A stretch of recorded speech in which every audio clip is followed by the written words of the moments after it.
kota pertama yang ada light rail transit LRT pertama itu.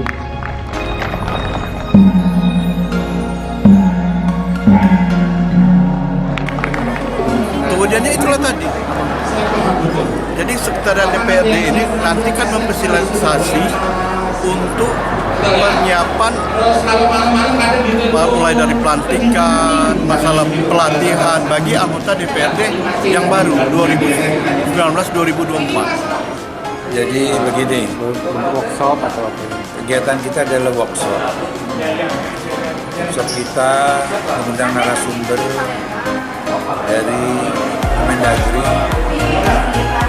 di mana narasumber itu nanti